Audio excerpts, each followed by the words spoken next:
Hey, what's up guys? Welcome back again with me Minta Fun di sini. Apa kabar kalian? Semoga sehat selalu ya. Oke, di kesempatan kali ini gua akan menstorikan sebuah film Korea berjudul No Mercy yang dirilis tahun 2010 yang lalu. Dan kalau boleh jujur ya, kalau film satu ini memiliki jalan cerita yang bagus banget. Karena biasanya ketika menonton film bertema balas dendam, gua atau kita seakan menyalahkan dan mengutuk sifat buruk itu dengan alibi bahwa balas dendam tak dapat menyelesaikan masalah. Namun ketika nonton film ini, pandangan gua agak sedikit berubah tentang balas dendam, tapi bukan berarti membenarkannya ya. Dan sedikit referensi, kalau film satu ini akan bercerita tentang kehidupan seorang dokter ahli forensik yang harus menyelidiki seorang mayat wanita yang bagian tubuhnya terpotong menjadi 6 bagian. Selain itu, film ini sendiri akan diperankan oleh Sol Kyung-gu sebagai Kang Min-ho, Lee Sung-bum sebagai Lee Song-hu, dan Han Ji-hyun sebagai Mi Soo-young. Penasaran? Oke lah, tanpa basa-basi lagi, langsung aja kita masuk ke alur ceritanya.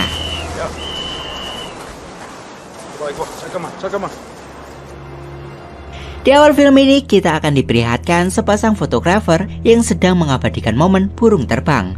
Lalu setelah selesai dan mereka akan pulang, betapa terkejutnya mereka ketika melihat sesuatu yang mengerikan di balik semak-semak. Selalu beralih dan menampilkan seorang dokter ahli forensik bernama Profesor Kang Min-ho yang kebetulan hari itu ia sedang mengajar di suatu akademi kepolisian tentang bagaimana cara mengidentifikasi penyebab kematian seseorang dari hasil otopsi. Lalu setelah selesai mengajar, Kang bersama temannya, mereka mulai membicarakan tentang kepulangan putri Kang bernama Hyewon yang harus menunda kepulangannya dari Amerika karena ada suatu masalah. Tak lama setelah mereka membicarakan itu, Kang tiba-tiba dihubungi oleh pihak polisi yang memintanya untuk datang di lokasi ditemukannya mayat, di mana ada seorang wanita yang telah dimutilasi dengan sangat sadis menjadi 6 bagian. Dan di TKP kejadian, pemimpin investigasi bernama Oh dan para anak buahnya, mereka terlihat sedang menangani kasus tersebut. Sementara itu, Min Soo-young yang merupakan anak baru, saat itu ia terlihat sangat kesal karena dirinya hanya ditugaskan untuk menjaga garis polisi. Tetapi ketika ia menjalankan tugasnya ini, secara tak sengaja Min malah menemukan jejak kaki yang cukup aneh di dekat lokasi TKP. Hingga tak lama dari itu, Kang akhirnya sampai di lokasi TKP yang rupanya Profesor Kang ini adalah guru dari Min di Akademi Kepolisian 5 tahun yang lalu. Setelah mereka saling sapa, Kang lalu pergi ke mayat wanita untuk melihat kondisi tubuhnya, yang mana para polisi telah menyusun kembali potongan tubuh dari wanita malang itu. Namun anehnya, hanya tangan kanannya saja yang tak ditemukan di lokasi. Setelah dilakukan identifikasi, pihak polisi akhirnya bisa merilis identitas wanita itu yang diketahui bernama Oh Yun-ah berusia 29 tahun dan ia adalah salah satu karyawan di sebuah bar. Kang yang telah membawa wanita itu ke ruang otopsinya, melihat tubuh wanita malang ini, ia hanya bisa mengatakan bahwa sangat menyedihkan sekali wanita secantik dengan tubuh seindah ini harus tewas dengan cara yang sadis. Ketika mereka mendiskusikan motif pembunuhan ini, Min mampu memberikan analisis yang sangat logis ketimbang seniornya, di mana ia mengatakan bahwa pembunuhan ini sangatlah aneh dan ganjil. Karena jika si pembunuh berniat menghambat proses identifikasi, maka ia harusnya menyembunyikan seluruh potongan tubuh mayat tersebut. Tapi anehnya, di sini si pembunuh ini malah menyembunyikan tangan kanannya saja, seperti seolah ada motif lain di baliknya.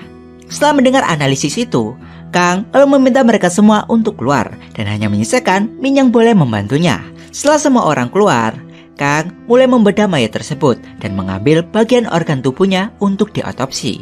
Min yang tak kuat melihat proses otopsi ini, ia pun muntah dan segera keluar dari sana. Setelah selesai mengotopsi, akhirnya Kang bisa menyimpulkan penyebab kematian wanita tersebut yang disebabkan oleh kerusakan otak akibat tengkoraknya pecah. Selain itu, tanah yang mengandung unsur granit juga ditemukan di bagian mulut, hidung, dan telinga. Dan bahkan hampir sekujur tubuhnya terdapat unsur garam yang menempel. Sehingga muncullah hipotesis awal bahwa kemungkinan pemutilasian ini dilakukan di laut untuk membersihkan darah, di mana setelah itu tubuhnya lalu dibuang ke sungai. Dan untuk senjata yang digunakan untuk membunuh adalah sesuatu benda yang keras, mengingat luka paling parah berada di kepalanya.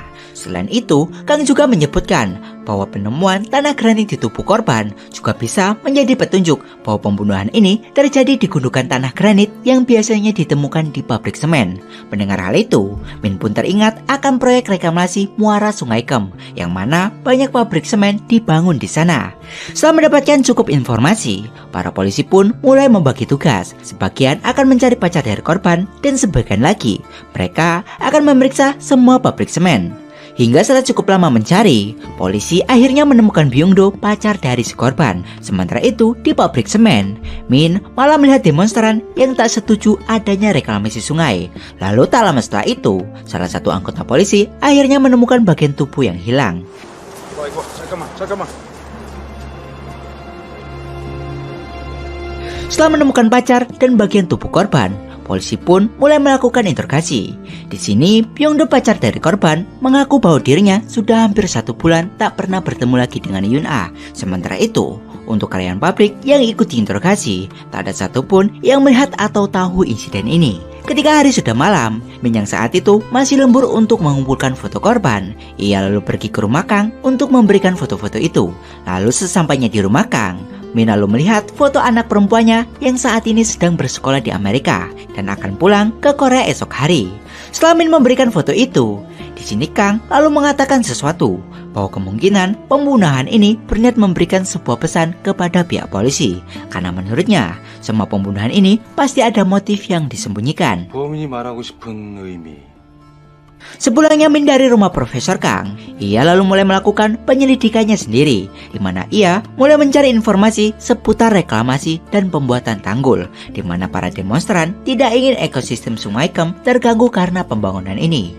Setelah mendapatkan beberapa informasi, keesokan harinya ia mulai melakukan presentasi di depan atasan dan juga rekan-rekannya, dan isi dari presentasi miliknya menyebutkan bahwa demonstran tersebut adalah rombongan pencinta lingkungan bernama I Love Venus, karena ternyata mereka menganggap Sungai Kem adalah reinkarnasi dari Dewi Venus. Selain itu, di dalam buku milik pemimpin rombongan mereka bernama Lee Sung-ho mengatakan bahwa pemerintah telah memotong Sungai Kem menjadi 6 bagian untuk dijadikan tanggul, dan pemotongan sungai ini terlihat mirip seperti potongan tubuh korban mutilasi.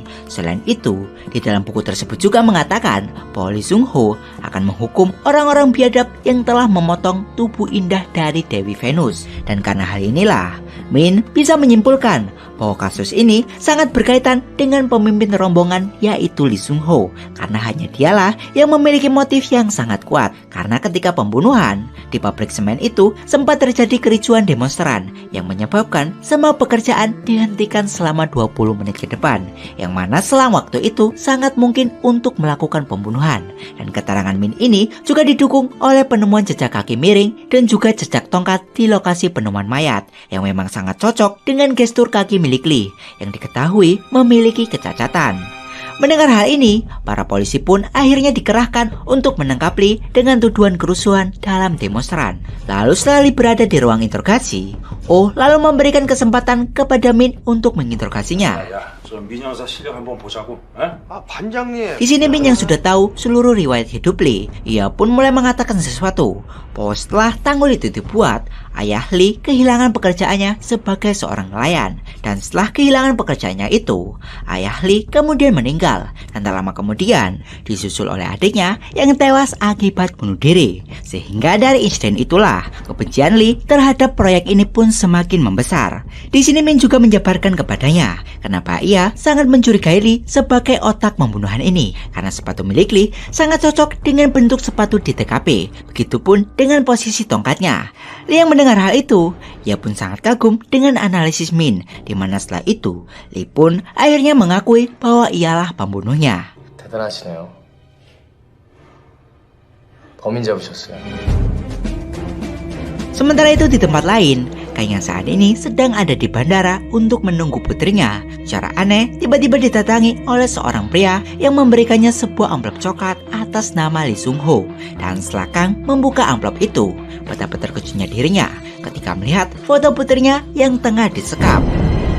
Merasa belum jauh, Kang pun lalu mencoba untuk mencari pria itu lagi. Namun ketika ia mencari ini, Min tiba-tiba menelponnya dan memberitahunya bahwa Lee Sung-ho telah mengakui perbuatannya. Setelah mendapatkan kabar itu, Kang pun bergegas untuk pergi ke kantor polisi. Dan di tengah perjalanannya ini, ia juga menghubungi seseorang untuk menanyakan putrinya, di mana ternyata putrinya ini sudah pulang ke Korea seminggu yang lalu. Sehingga cerita celakang sampai di kantor polisi. Ia lalu meminta izin untuk menemui Lee. Lalu setelah masuk ke ruang interogasi, Kang kemudian mengunci seluruh pintu di sana. Dan setelah berhadapan dengan Lee, Kang kemudian bertanya kepadanya tentang keberadaan putrinya dan apa yang sebenarnya diinginkan oleh Lee. Kang juga mengatakan jika ia akan membunuh Lee jika terjadi sesuatu kepada putrinya. 원하는 게 뭐야? Lee yang mendengar hal itu, ia lalu mengatakan bahwa dirinya sebenarnya ingin menyampaikan sebuah pesan dengan membunuh. Namun karena ia merasa cara ini kurang efektif untuk kepolisian, di sini ia memutuskan untuk membuat perjanjian dengan Kang, di mana Lee ingin Kang membebaskannya dari tuduhan dan mengeluarkan dari penjara dalam waktu 3 hari. Dan jika Kang tak mampu melakukannya, maka ia akan membunuh Hyewon, putri kesayangannya. Kayaknya saat itu masih bingung dengan motif Lee sebenarnya. Pada akhirnya ia menyetujui perjanjian itu karena memang tak ada pilihan lain. 근데 어떡하지? 시간이 자꾸 흘러가네. 따님이 아주 이쁘게 잘 자랐던데요. Ketika Kang sudah keluar dari ruang interogasi, secara kebetulan ia bertemu dengan Min yang memberitahunya bahwa mereka telah menemukan gergaji mesin yang digunakan oleh Lee untuk memutilasi, yang mana saat ini barang putih tersebut telah mereka serahkan ke tim forensik untuk diselidiki. Kang yang sudah mendapatkan informasi itu, ia lalu bergegas untuk pergi ke laboratori. Dan benar saja, di sana sudah ada sebuah gergaji mesin yang mata pisaunya telah berumuran darah. Melihat itu, Kang pun mengambil sebuah pisau bedah dan segera pulang ke rumah. Dan di rumahnya ini, Kang kemudian memanggil anjing peliharaannya dan menyait kaki anjing tersebut untuk diambil darahnya. Dimana setelah mendapatkan darah, Kang kemudian menghubungi petugas analis untuk memintanya pergi ke ruangannya. Dan di sela kekosongan lab itu, Kang kemudian menyelinap lab untuk membersihkan mata pisau dan mengganti darah itu dengan darah anjing miliknya. Di waktu yang sama, Min yang didesak untuk mendapatkan hasil lab, ia pun segera pergi ke laboratori. Namun ketika ia masuk ke ruangan milik Kang, ia malah mendapati petugas analis di sana yang juga sedang menunggu Kang. 민정사, 여긴 어쩐 일이야? 일 안 하고 여기서 뭐해요? Lalu tak lama setelah itu, Kang pun muncul dan beralasan jika dirinya memanggil petugas itu hanya untuk menanyakan hasil dari barang bukti. Setelah petugas analis kembali ke ruangannya, Kang dan Min lalu mulai mengobrol, di mana Kang mengatakan bahwa laporan otopsi yang ia kerjakan akan selesai besok. Selain itu, di sini Kang juga mencoba memberitahu Min bahwa sebenarnya dirinya masih kurang yakin jika Lee adalah pelakunya, yang tentu saja semua perkataan Kang ini adalah sebuah pengalihan. Singkat cerita, keesokan harinya, Kang kemudian menemui Lee untuk memintanya menghubungi putrinya. Namun setelah diberikan ponsel, Lee kemudian menghubungi seseorang dan langsung menyuruhnya untuk membunuh putrinya. 짜증나네. 왜 애를 그냥 지금 죽여버릴 수 있겠냐, 사람? Mendengar itu tentunya Kang langsung merebut ponselnya. Tetapi ternyata ponsel tersebut rupanya belum terhubung sama sekali. Yang jelas saja hal ini membuat Kang marah sehingga memukulnya. Namun tak lama setelah itu, tiba-tiba ponsel tersebut berdering. Yang ternyata kali ini putrinya benar-benar menghubunginya, tetapi dengan nada bicara yang sangat ketakutan. 여보세요. 아빠. 혜원아, 그게 어디야? 뭐 괜찮아? Setelah mendengar suara anaknya, Kang yang merasa lega karena Lee belum membunuh putrinya. Ia pun lalu mulai menanyakan tentang senjata yang digunakan Lee untuk membunuh korban. Namun berhubung Lee tak mau menjawabnya, pada akhirnya ia pun mulai melakukan penyelidikannya sendiri. Dan langkah awal yang akan dia selidiki adalah dengan mengunjungi rumah Yunha, korban dari Lee Sung Ho. Di mana setelah sampai di rumahnya, Kang menemukan sebuah kartu dan juga foto Yunha bersama dengan temannya. Dan dari petunjuk itu, Kang kemudian mencari teman wanita dari Yunha. Di mana setelah mereka bertemu, Kang kemudian menunjukkan foto Lee. Namun ternyata ia tak mengenalinya dan hanya mengenal Byundo, kekasih dari Yunha. 그래봐야 민병도 그 개새. Sementara itu keesokan harinya, hasil lab pun akhirnya keluar. Namun hasilnya tak sesuai dengan apa yang pihak polisi harapkan, karena darah yang ada di gergaji mesin itu bukanlah darah manusia, melainkan darah seekor anjing. Kepolisian yang merasa bingung dengan hasil itu, mereka lalu mulai mengadakan rapat untuk menyusun rencana penyelidikan kasus ini lagi. Sehingga dari sini, ketua mereka lalu memecah anggotanya menjadi 2 kelompok yang masing-masing akan menyelidiki pabrik semen dan juga rumah dari Lee Sung Ho untuk mencari bukti lain. Sementara itu, untuk Min sendiri, ia ditugaskan untuk mengambil laporan otopsi yang dibuat oleh Kang, yang mana laporan ini sangat penting untuk pembuatan surat penahanan Lee. Di sisi lain, Kang yang saat itu masih mencari keberadaan Byung-do, kekasih dari Yun-ah. Ia masih tak kunjung menemukannya, hingga ketika Kang akan melanjutkan pencariannya, tiba-tiba dirinya dihubungi oleh Min yang berniat meminta laporan otopsi. Mendengar hal itu, Kang pun lalu mengatakan bahwa laporan yang ia buat belumlah selesai karena saat ini dirinya sedang sakit. 집이야. 저 몸이 좀 안 좋아서. 그리고 부검 소견서는 아직 정리가 안 됐거든. Merasa Kang harus tahu informasi kepolisian. Di sini, Min juga mengabarkan kepada Kang bahwa saat ini pihak kepolisian tengah menuju rumah Lee untuk mencari barang bukti tambahan. Setelah menutup telepon, Kang langsung bergegas pergi ke rumah Lee untuk mencari barang bukti tersebut terlebih dahulu. Hingga ketika ia sampai di sana, Kang melihat sebuah pintu bawah tanah dan berusaha untuk membukanya menggunakan pisau bedah yang ia bawa. Tetapi sayangnya, setelah pintu itu terbuka, rupanya ruangan tersebut tak ada apa-apa. Lalu ketika Kang mulai menelusuri rumah tersebut, secara tak sengaja ia malah melihat foto milik Lee bersama dengan seorang pria yang memberikannya amplop di bandara tempo hari. Menyadari para polisi ada di depan rumah, ia lalu bergegas mengambil foto itu dan segera bersembunyi. Dan untungnya, para polisi yang mencari barang bukti di rumah Lee tak ada yang menyadarinya, karena mereka sudah terlebih dahulu menemukan sebuah tongkat besi yang diduga digunakan untuk membunuh. Di waktu yang sama, Mi yang tahu bahwa sekarang Profesor Kang sedang sakit, ia pun berinisiatif untuk pergi ke rumahnya. Namun saat sampai di sana, ia malah tak menemukan siapapun, di mana ia hanya menemukan anjing peliharaan Profesor Kang yang terluka pada bagian kakinya. Min yang merasa kasihan, ia pun lalu membawa anjing itu ke dokter hewan. Dan menurut dokter hewan yang Min temui, luka pada kaki anjing itu bukanlah dikarenakan kecelakaan, melainkan seperti sengaja dilukai dengan sebuah benda yang sangat tajam, seperti contohnya sebuah pisau bedah. 애매한 곳에 상처가 난 걸로 봐선 고의로 그런 것 같은데요.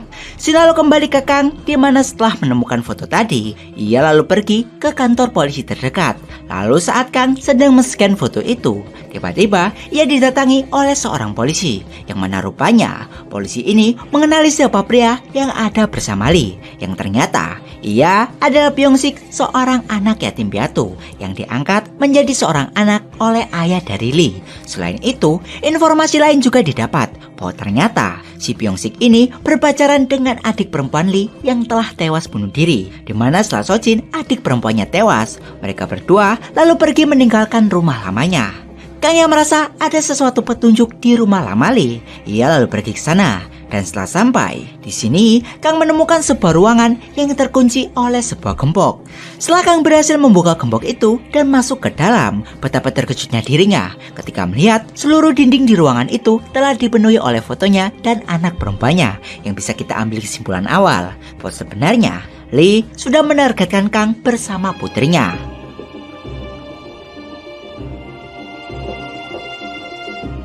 Hingga tak lama setelah itu, dari arah luar tiba-tiba Byung-sik datang. Namun ketika ia melihat pintu kamarnya terbuka, ia menjadi agak ragu untuk mendekat ke sana. Di sisi lain, Kang yang juga menyadari kedatangan Byung-sik, dengan sekuat tenaga ia mencoba untuk mengejarnya.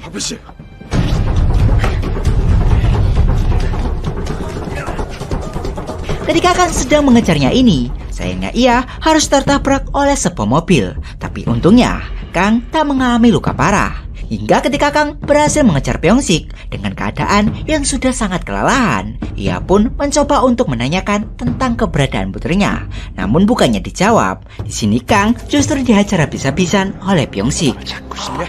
잡고 싶어? 그럼 순서대로 해, 순서대로. 나도 이 방식이 마음에 안 들어, 개새끼야. Kepolisian yang sekarang sudah menemukan bukti senjata pembunuhan. Mereka mulai merilis informasi ini ke media dan mengatakan bahwa saat ini barang bukti itu tengah diidentifikasi. Sementara itu, Min yang saat ini ada di kantor, ia lalu disuruh untuk membawa sebuah pisau bedah yang mereka temukan di rumah Lee ke lab penelitian. Min yang melihat pisau itu, ia pun lalu teringat akan perkataan dokter hewan tentang kaki anjing milik Profesor Kang yang disayat dengan sebuah pisau bedah. Sehingga karena hal itu, ia mulai agak sedikit menaruh curiga kepada Profesor Kang. Di mana dengan kecurigaan ini, ia lalu menemui petugas analis dan menanyakan apakah ketika ia sedang bekerja pernah meninggalkan ruangan itu. Dan di sini, si petugas ini pun menjawab bahwa dirinya pernah meninggalkan ruangan itu sekali, dan itu pun untuk menemui panggilan dari Profesor Kang yang memintanya datang ke ruangannya. Mendengar hal itu, kecurigaan Min kepada Profesor Kang pun semakin kuat, hingga ketika Min pergi ke ruang kerja Kang, secara tak sengaja ia malah menemukan sebuah foto yang tempo hari diambil oleh Kang di rumah Lee.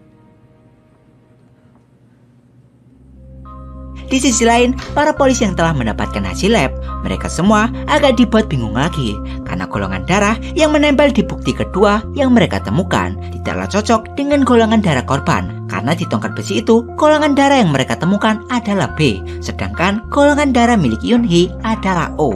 야, 이거하고 딱 맞는 거 찾아와. 예? 막 없으면 만들어서 가지고 와. 막 그 자식 범인인 거 몰라. 어떻게든 끝장 봐야 할 거 아니야.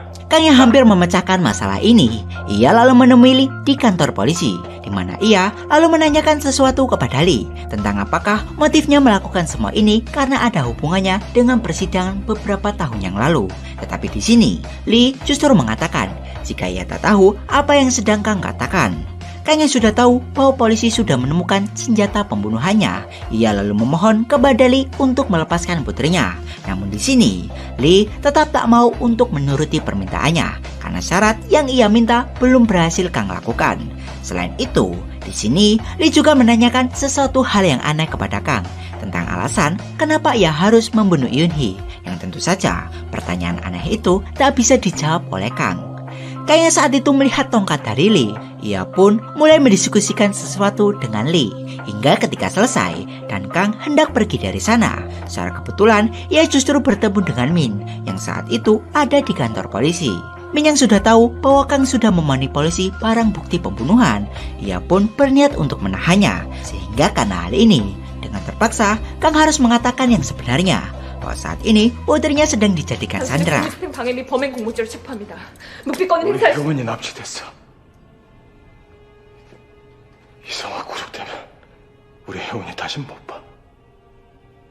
Setelah membiarkan Kang pergi, Min yang semakin mengerti situasi saat ini, ia pun mulai menelusuri rekam jejak Kang di masa lalu. Hingga ketika ia menemukan sebuah kasus yang melibatkan keluarga Lee dan juga Profesor Kang, ia lalu menghubungi salah satu rekannya untuk mendapatkan informasi tentang kasus tersebut. Hingga setelah berhasil mendapatkan informasi itu, ternyata kasus ini berhubungan dengan sebuah kejadian pemerkosaan siswi SMU yang dilakukan secara bersama-sama, di mana para pelaku pemerkosaan yang merupakan anak para pejabat, mereka berhasil lolos dari hukuman karena pihak polisi tak cukup untuk menemukan bukti. Selain itu, fakta lain juga mengatakan bahwa Yun-ah merupakan saksi kunci dari kejadian tersebut dan Profesor Kang adalah petugas dari tim forensik yang membuat laporan. Setelah mendapatkan informasi yang sangat jelas, Min pun bergegas pergi untuk menemui Lee dan mengatakan semua yang ia ketahui itu kepadanya. Di mana setelah mendengar semua itu, Lee kemudian memberikan tongkatnya sambil mengatakan bahwa tongkat ini adalah senjata pembunuhnya. 이거 찾으시죠?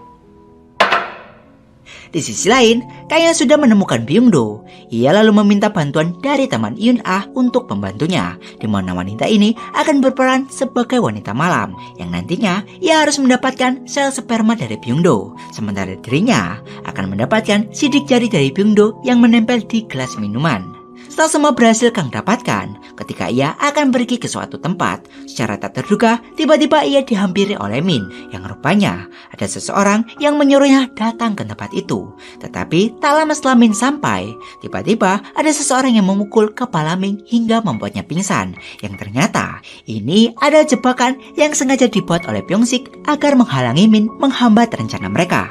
시간이 얼마 남지 않았어. Setelah Kang mendapatkan semua yang ia incar, Kang lalu segera pergi ke ruang otopsi, di mana sel sperma dan juga sidik jari dari Byung-do ia lalu tempelkan di tubuh dan alat kelamin korban. Lalu setelah itu, ia juga merubah hasil laporan otopsi yang dirinya buat. Ketika Kang memegang berkas laporan itu sambil melihat tubuh Yun-ah, seketika ia lalu teringat akan masa lalunya, di mana beberapa tahun silam dirinya bersama Yun-ah duduk di bangku pengadilan. Yun-ah yang merupakan saksi dari kasus pemerkosaan adik Lee Sun-ho, ia lalu memberikan kesaksiannya bahwa sebenarnya Soo-jin, adik perempuan Lee, melakukan hubungan dengan 3 orang pria sekaligus adalah hal yang dilakukan atas dasar suka sama suka. Sementara itu, Kang yang berperan sebagai tim forensik juga memberikan laporan yang sama bahwa selaput darah milik Soo-jin tak terlihat ada kerusakan di sana, sehingga hal ini bisa mengindikasi bahwa keterangan dari Yun-ah memang benar adanya. Dan karena keterangan mereka berdua lah, pada akhirnya 3 orang anak dari pejabat itu berhasil lolos dari hukuman. 따라서 본 법정은 무죄를 선고한다. Setelah itu Shin lalu berpindah dan menyorot Lee yang sekarang berada di ruang tahanan bersama seorang pengacara. Lee yang sudah didampingi oleh pengacara, ia lalu mengubah kembali keterangannya, yang mana kali ini ia bersikeras mengatakan bahwa bukan dirinya yang membunuh Yun-ah. Keterangan Lee yang berubah ini rupanya hasil dari rencana Kang, di mana ia menyuruh Lee untuk menyerahkan tongkatnya sebagai barang bukti agar polisi yang berniat membuat barang bukti palsu bisa terundur waktunya akibat tongkat yang ia berikan. Selain itu, karena di tongkat tersebut tak ada noda darah, maka para polisi ini juga tak bisa membenarkan bahwa tongkat tersebut adalah bukti kuat pembunuhan wanita muda bernama Yun-ah. Hingga ketika para polisi ini sedang menginterogasi Lee, tiba-tiba Yo atasan dari Min dibisikkan sesuatu oleh bawahannya yang mengatakan Lee bukanlah pelaku pembunuhan, karena dari hasil otopsi yang telah Kang kirimkan pagi ini menyatakan bahwa dalam tubuh Yun-ah terdapat sel sperma dan juga sidik jari dari Byung-do yang tak lain adalah kekasih dari korban. Dan dengan hasil otopsi ini, pada akhirnya Byung-do ditangkap oleh polisi, sementara Lee ia dibebaskan karena tak terbukti bersalah. Lee yang sekarang sudah bebas, ia lalu dijemput oleh Pyeong-sik dan segera pulang ke rumah dengan diikuti oleh Kang. Di sisi lain, Min yang sekarang sedang berada di rumah sakit, ia lalu didatangi oleh temannya yang memberikannya beberapa lembar berkas tentang kasus beberapa tahun silam, di mana berkas itu adalah hasil laporan otopsi tubuh Soo-jin yang telah dipalsukan oleh Profesor Kang, karena di sana terdapat 2 laporan yang berbeda, yang mana laporan pertama mengatakan bahwa selaput Soo-jin mengalami robek parah, dan laporan kedua mengatakan bahwa selaput Soo-jin dalam keadaan baik-baik saja. Selain itu, di sini temannya tersebut juga menduga bahwa sepertinya persidangan itu telah ada suap di dalamnya, karena ia sangat yakin baik itu saksi ataupun tim forensik, mereka telah disuap oleh ayah dari anak-anak pejabat itu.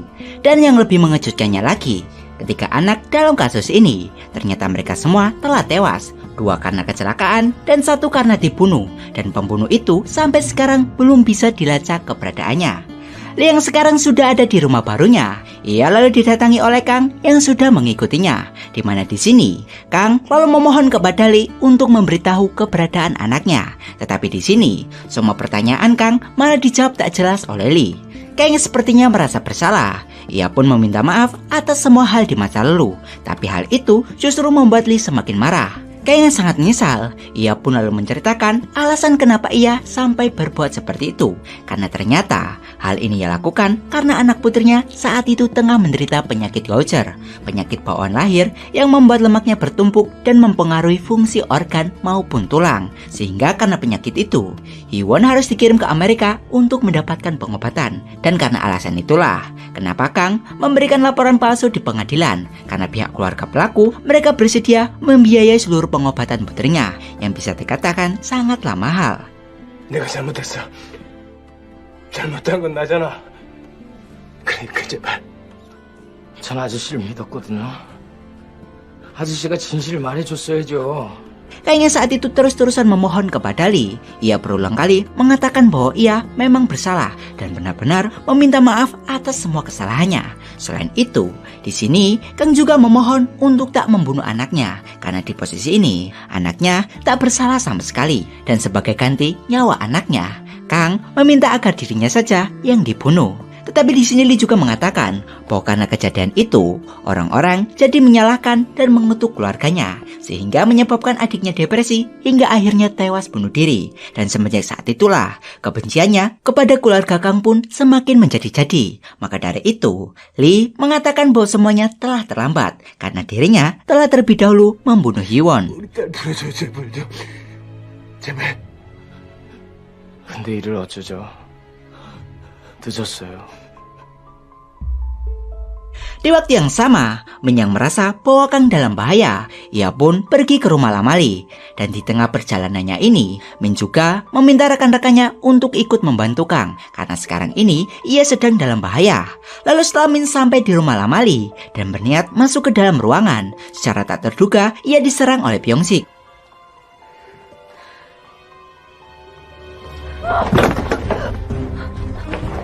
Namun berkat pistol yang ia bawa, Min pun bisa melumpuhkan Byung-sik dengan cara menembaknya.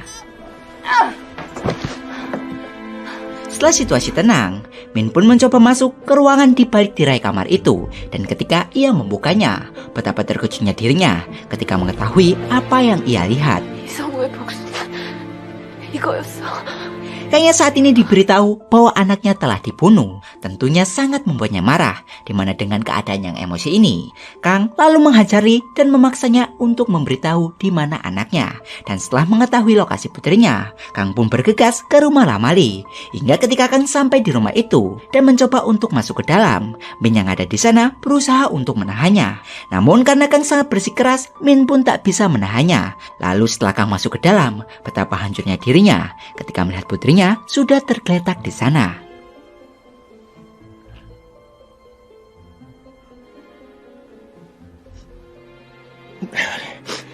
아빠가 너무 늦게 왔어.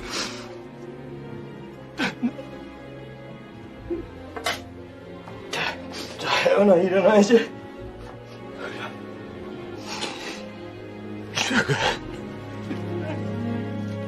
우리 혜원이 Hee-won telah tewas dimutilasi dan bahkan ia telah dibunuh sejak kedatangannya ke Korea. Dan semua suara Hee-won di telepon ternyata semua itu adalah rekamannya saja. Dan fakta yang paling menyakitkan adalah tubuh Yoon-ah rupanya telah ditukar dengan tubuh Hee-won yang bisa kalian bayangkan sendiri. Memotong, menodai, bahkan memanipulasi tubuh yang dikira adalah milik Yoon-ah ternyata adalah tubuh Hee-won darah dagingnya sendiri.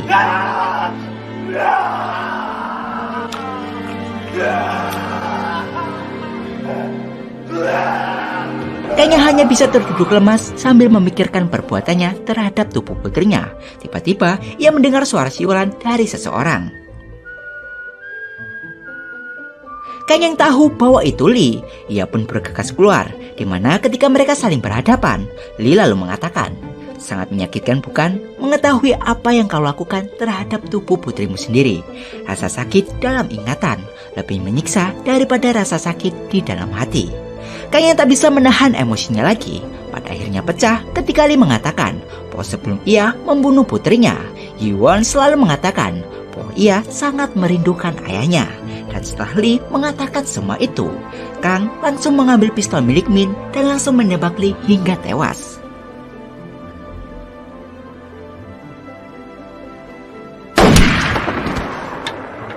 Lalu sebagai tanda penyesalan dan rasa bersalah terhadap dirinya sendiri, Kang pun memutuskan untuk bunuh diri karena ia merasa sangat bersalah atas semua perbuatannya. Dan setelah itu, film No Mercy pun selesai dengan kutipan suara dari Kang yang mengatakan bahwa hal yang paling menyakitkan dalam hidupmu adalah memaafkan seseorang. Karena dengan memaafkan, artinya kamu sudah siap untuk memendam rasa sakit itu di dalam hatimu. Dan ya, mungkin itu saja alur cerita dari film ini. Dan pelajaran berharga yang bisa kita ambil adalah sesuatu yang buruk jika kita tanam, maka akan berbuah keburukan juga di masa depan. Dan hal tersebut berlaku di film ini. Karena keburukan Kang mengabaikan keadilannya, hal itu berujung sesuatu yang menyakitkan yang menimpa keluarganya. Tetapi kalau dipikir secara logika, keputusan Kang untuk mengorbankan keadilan demi keselamatan anaknya juga tak bisa disalahkan. Dan begitupun perbuatan Lee yang membuat Kang merasakan hal yang sama. Karena siapapun itu kalau diposisikan seperti Kang, pasti kebanyakan mereka akan memilih keselamatan keluarganya. Apalagi ini menyangkut tentang keselamatan anaknya sendiri. Dan ya, mungkin itu saja alur cerita dari film ini. Jika gua ada salah atau kurang, gua minta maaf. Dan kita bertemu lagi di next video. Yo.